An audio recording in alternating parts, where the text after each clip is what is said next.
Hey guys, thanks for tuning in. This is Pastor Bryce, and I wanted to just give a short introduction to this morning's message. And we've enjoyed so much this series entitled Find, and we've come to the last message in the series. And throughout this series, we've been looking at this process of how lost become found. Our role in this lost becoming found in this search and rescue process, I believe is a series of finding certain things. And the first thing we talked about was this idea of find compassion.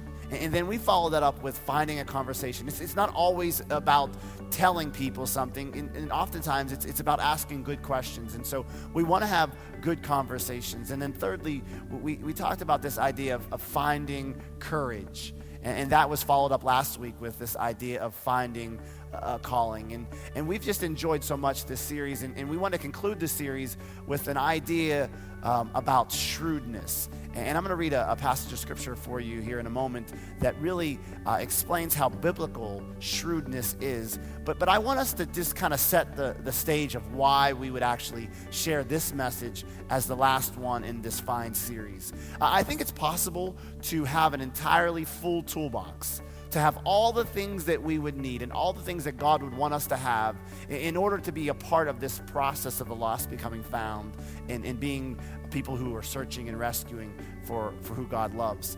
We can have all of those things in the toolbox and really not be effectively prepared for the process. And I think it involves shrewdness, because we so often wonder about how we'll be received or what we should say or how people will respond to us. And I think Jesus in Matthew chapter 10, verse 16 really lays out how we ought to be prepared and what we should be expecting as we go out. And so this series has been wonderful, but this last sermon, I believe, is going to be a challenging one. And I hope that you really enjoy the truth that we pull out of God's word. So join me as we read in Matthew chapter 10, verses 16 through 23.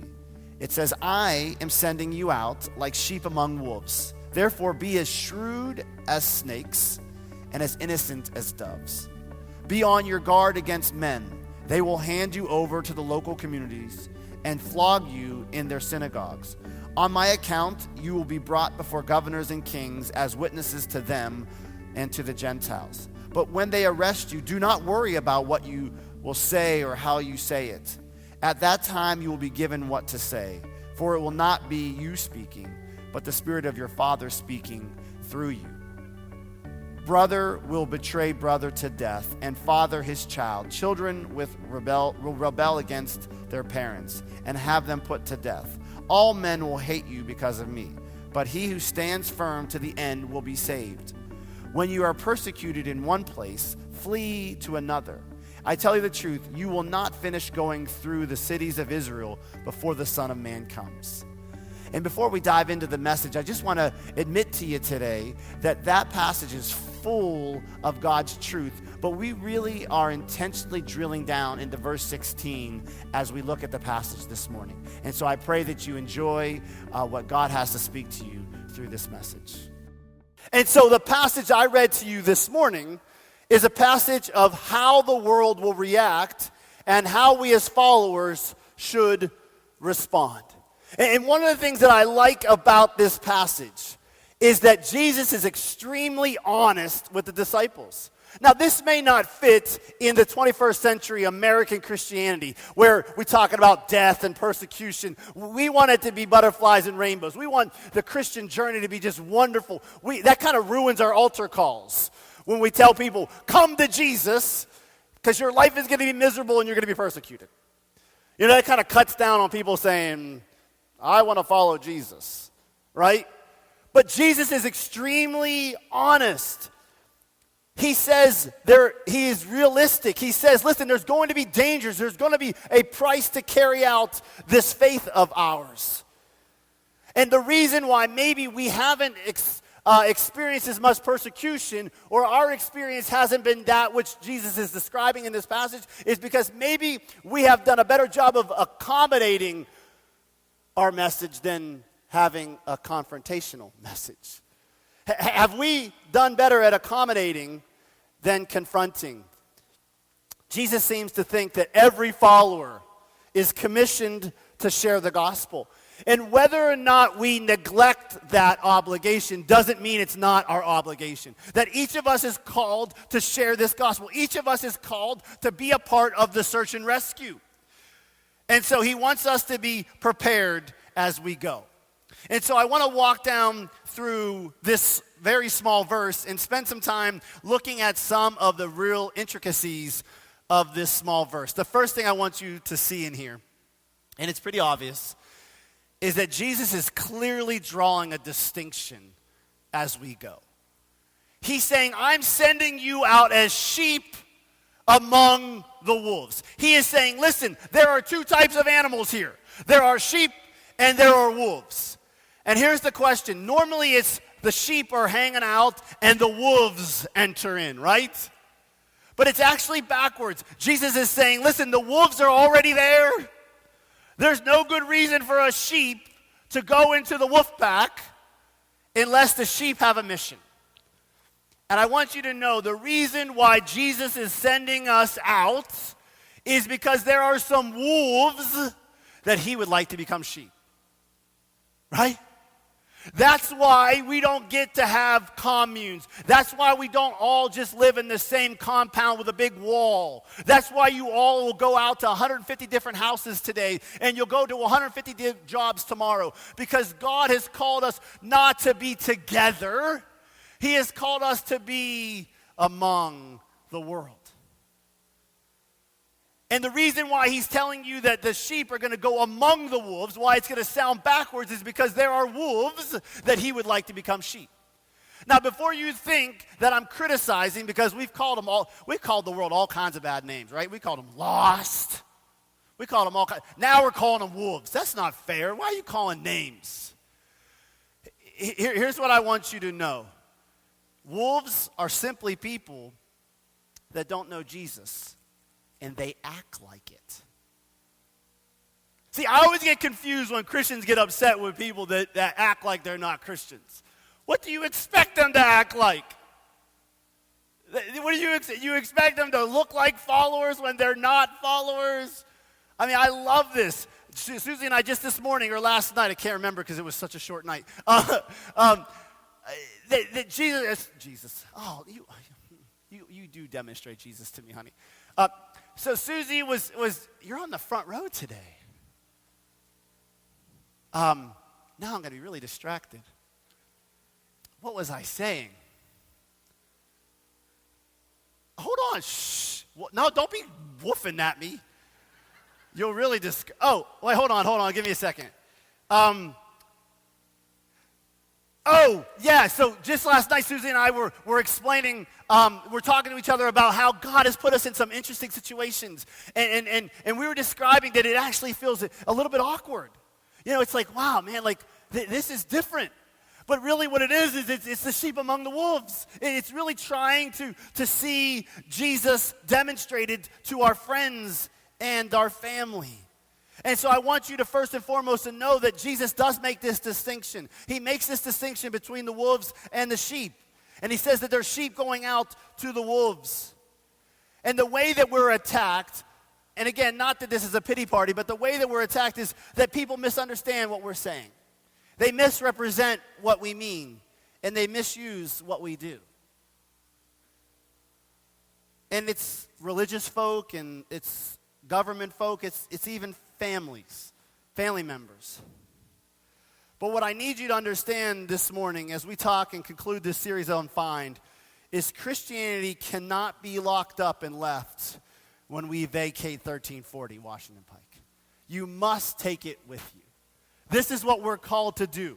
We're called to go into the world and share the good news of Jesus Christ. Does the world know who you and I are? Do they know who you are? Do they know that you are a follower of Jesus? Do you sense this whole sheep-wolf thing? I mean, do you have that sense in your everyday life? Do you feel like there is a distinction between the people that you walk around? Not just a distinction for distinction's sake, but do you sense that there is a difference? And so if you sense a difference, then you'll realize that and expect that there will be criticism. There will be sarcasm. There will be invitations that don't come. There will be relationships that will be altered and ended. And herein lies the need to be shrewd. Now, I have never, ever heard a sermon on shrewdness. And as I read this week and I did my normal course of research, not too many people have written on this either. And so we, I believe, in some way are on some uncharted territory among the Christian church. Because this scripture says to be shrewd. It is biblical. Check it out. 10:16, Matthew 10:16. It says it. You are called to be shrewd. And what the word shrewd is, it is the same word that God uses in Genesis chapter 3, verse 1. When he's talking about the serpent. It is the same word. That's the bottom line. It's the same word. But what we understand is that the disciples' shrewdness is not a sinful shrewdness because it's under Jesus' authority and it's combined with innocence, which we'll get to today.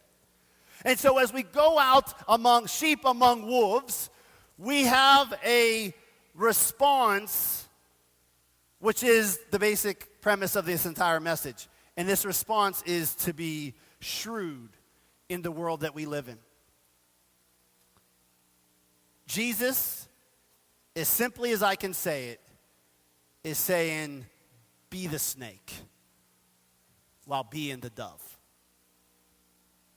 Now, the reptile of the dust and the bird of the air, Jesus is saying if you want to go and be a part of this search and rescue team, if you want to go between lost and found, there has to be a level of shrewdness in your approach.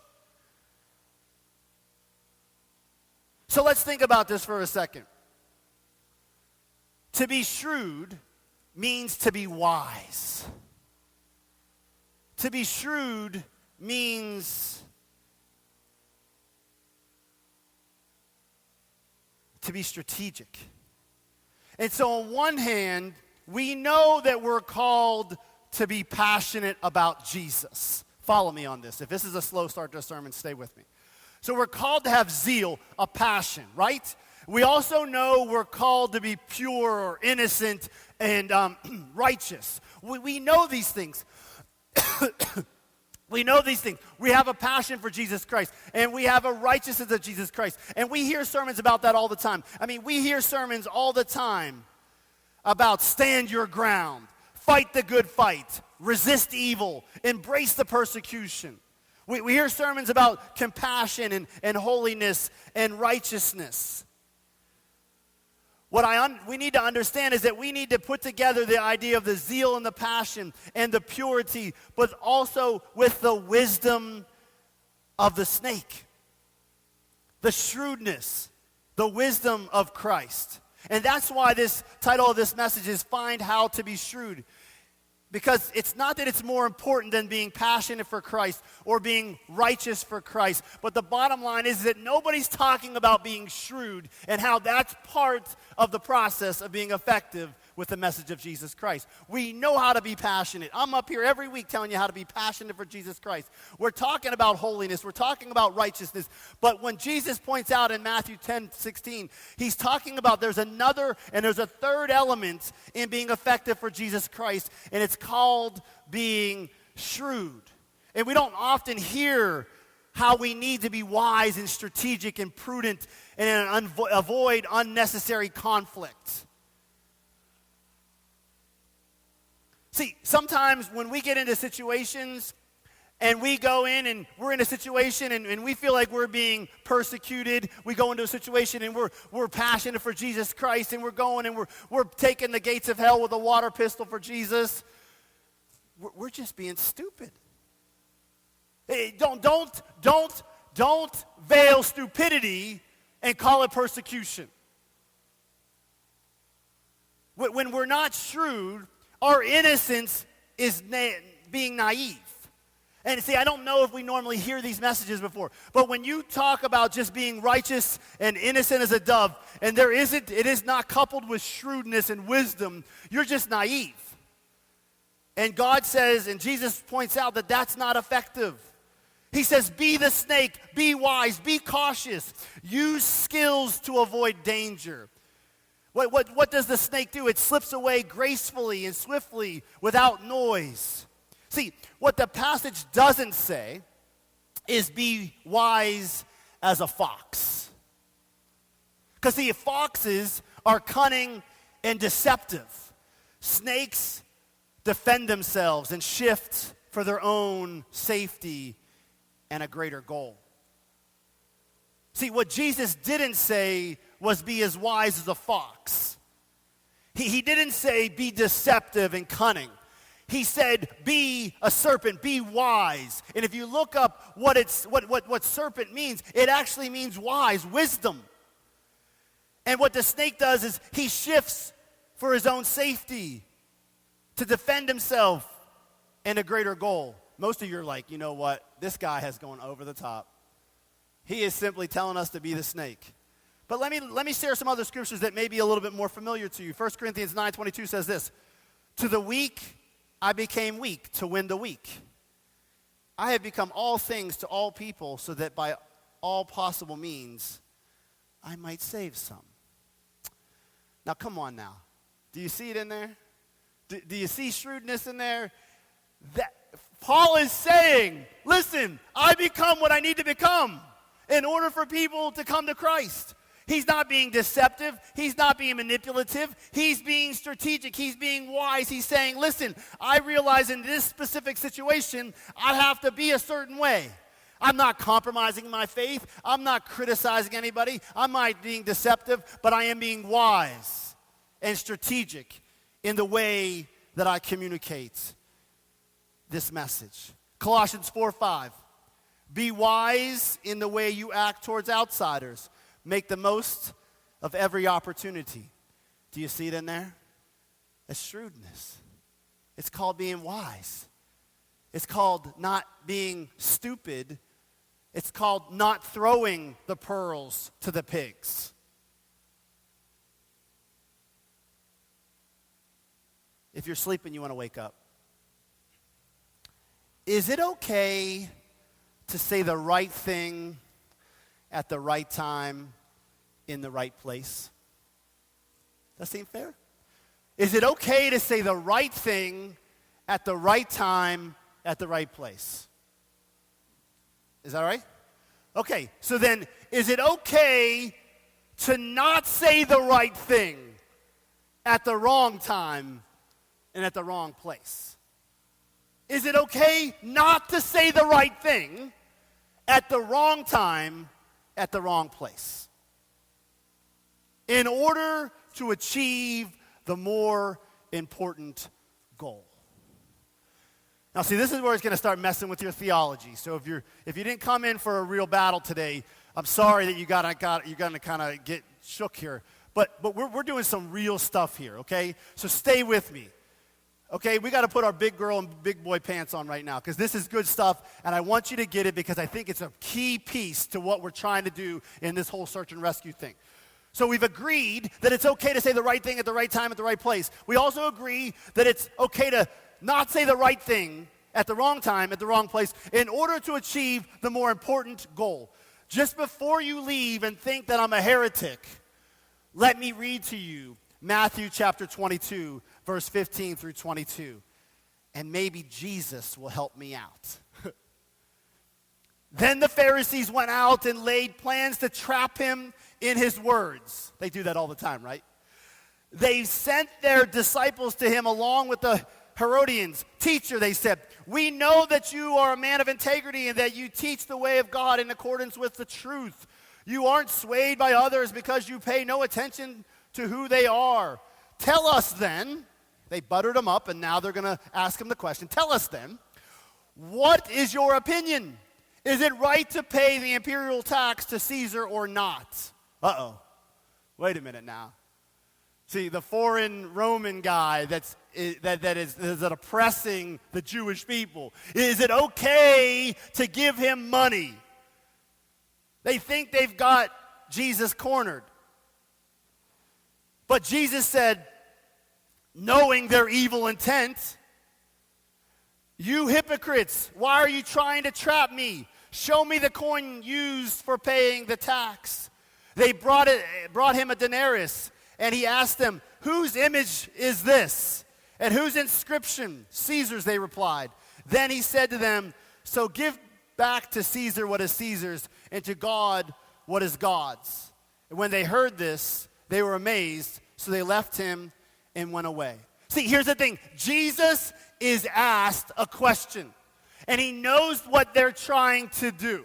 He knows that they're trying to trap him. And instead of saying what he really believed about those scoundrels and what he really believed about the situation, he held back the right answer, what he could have said without compromising the faith, and explained to them the truth. Hey, whatever Caesar's is Caesar's. Give it to him. Whatever is God's is God's. He didn't compromise, but he knew it wasn't his time to die yet. And so he's not going to tell them, you bunch of fools. Don't you know who I am? If you knew who I was and you knew what I represented, you wouldn't even ask me that. I could kill you on the spot. He was shrewd. He had the right answer, but he chose not to tell them everything that he knew in that moment. He did not compromise, but he was wise enough not to say everything he could have, because it wasn't his time to die. Sometimes, church, what it means to be shrewd is to get out of the way when appropriate and stand up only when it's necessary. Here's what I want you to know. It was not Jesus' mission on earth to be right. Jesus did not come to earth to be right. The John 10:10 does not say Jesus came into this world to be right and right more abundantly. What did he say? He came to give life and life more abundantly. Jesus was not interested in being right. So then when these Pharisees asked him a question, he wasn't trying to be right. He was trying to communicate his message of God's love and of eternal life. We will not complete our mission on this earth, friends. We will not be a part of the search and rescue team if all we're worried about is being right. So that every time we see someone in this world that is not living for Christ, is an antagonist to us, if we simply want our goal to be to go and make them wrong and make us right, we are not fulfilling the mission of Jesus Christ. Because the mission of Jesus Christ is we're called to make followers. We're called to reach out to people. And so there are some times where we're called to get out of the way, not to stand up and defend everything that we know. Because Jesus could have done that in that moment, but that was not his goal. Andy Stanley has some great teaching on this. It was a small portion of a greater sermon, but he says this. He says that a you is always more important than a view. Now think about that. When you're having a conversation with someone who doesn't follow Christ, are they more important than what you believe? Is it more important that they understand what you believe than they understand that you love them? Because to Jesus, the you was much more important than the view. Jesus wasn't interested in just being right. He was interested in loving people that he was sent to die for. God's priority is people over the rules of God. Jesus was constantly teaching the truth. Now, come on, think about this. Jesus had perfect theology. Everything he believed was right. He had perfect theology. There was no compromise in Jesus' teaching, but he was masterful at teaching the truth while managing the real life. Lest I submit to you the woman caught in adultery. Think about that story. Did Jesus compromise the truth? He knew what the penalty was. Stone her. Kill her. That's what happens when you're caught in adultery, you get killed. So he was teaching the truth. but he was also understanding how we live with reality. And he says, any one of you that's without sin, any one of you that has the right and the authority to stone her, go ahead and be the first one. And then he starts doing etch-a-sketch in the dirt. And he looks up, and she's still standing there, and everyone else is gone. And he said, well, what happened? Where'd they go? You're still standing here, and they're all gone. He didn't compromise the truth. He knew what the law was. He knew what the truth was. But he also understood that there is a tension between the truth and what's really going on. And we have to manage that tension. And here's the thing. Churches that get this, if the church gets this, I think that the church is much, much more intriguing to the world. Because here's the thing. It's too easy for the world to say, you know what? I'm not accepted there. They don't care about me. That's easy. That helps them drive past the church. That helps them not to worry about Sunday mornings or Wednesday nights or small groups or invitations from their neighbor. Because if they can hate you, if they can think you're intolerant and ignorant, it's much easier to say no to you. I want us to figure out ways to make it hard for people to hate us. Not easier. See, it was true then and it's true today. Shrewdness is intriguing to the world, but it's really irritating to religious people.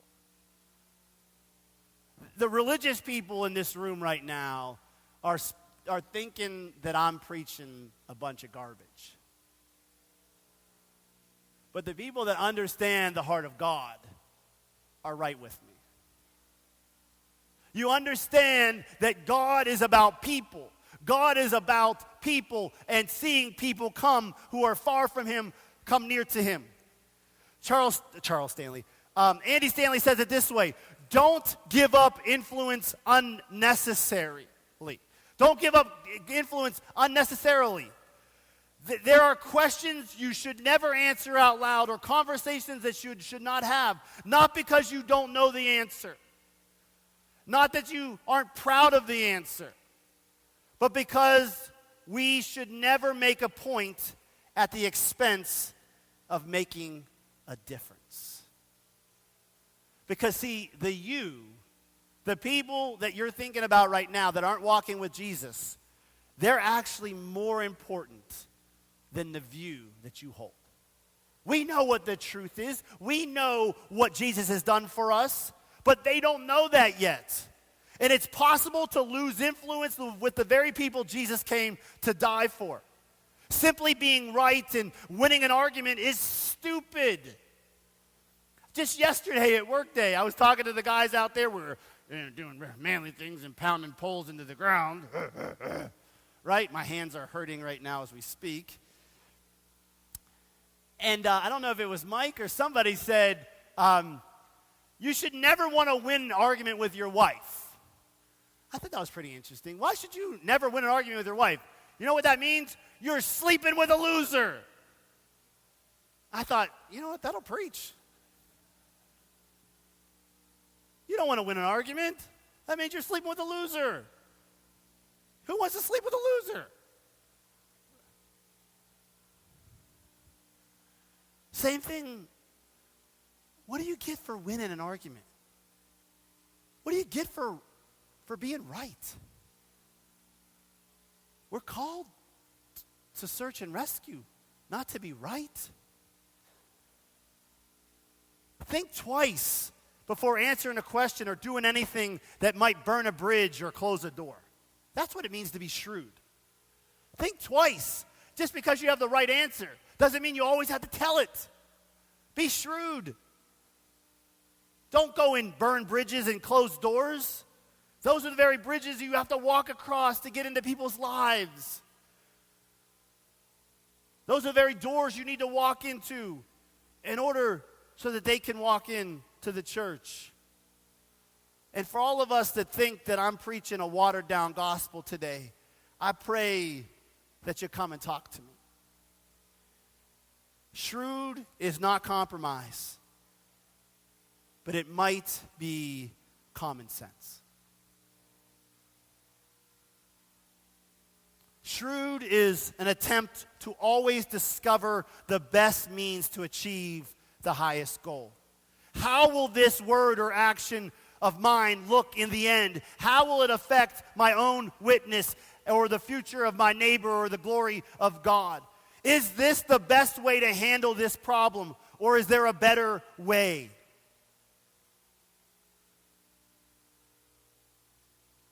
Now, I don't want being shrewd to just be off the hook and off the chain, and you just run around trying to be strategic and wise. And that's why Jesus says in verse 16 that this shrewdness needs to be qualified and balanced by the harmlessness of a dove. There's a mixture here between the shrewdness of the snake and the harmlessness of the dove. Because no one has ever been threatened by a dove. And so no one should be threatened by you. What do we achieve by the world being threatened by us?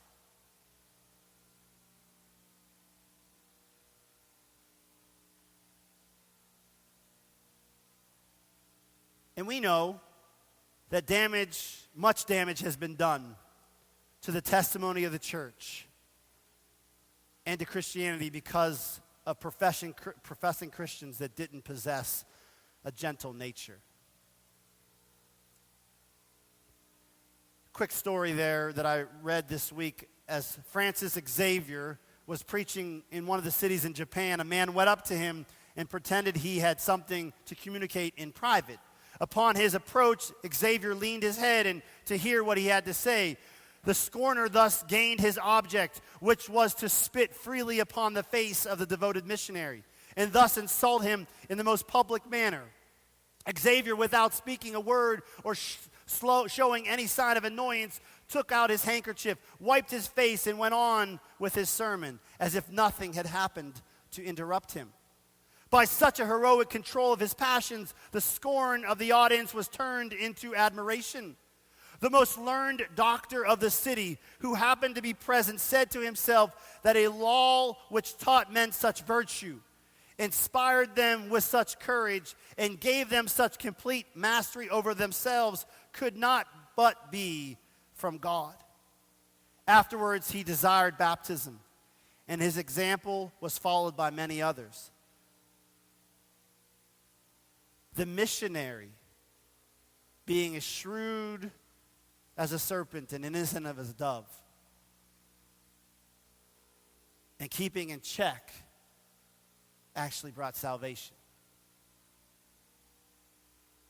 Friends, as we conclude this series, and we move on to a series that I think is going to be extremely helpful, this idea of coming back to church, it might not be what you think, but it just might be what you want. You know, so often, I'm going to tell you a secret. If you promise, don't tell anybody. This series coming up is not about sitting in these chairs. That's not what it's about. Coming back to church is not coming back to 10:30. Coming back to church is coming back to all the things that God has designed for his children. It's coming back to forgiveness. It's coming back to compassion. It's coming back to joy. It's coming back to peace. It's coming back. And I believe that there are people all over this county that need to come back. So just don't tell anybody that, okay? You have to hold the secret for 7 days. Invite your friends. Invite them back to church. We're going to have a nice little dinner. You know what it's called? It's called being shrewd. It's called being shrewd. That's what we do. We're called to be shrewd.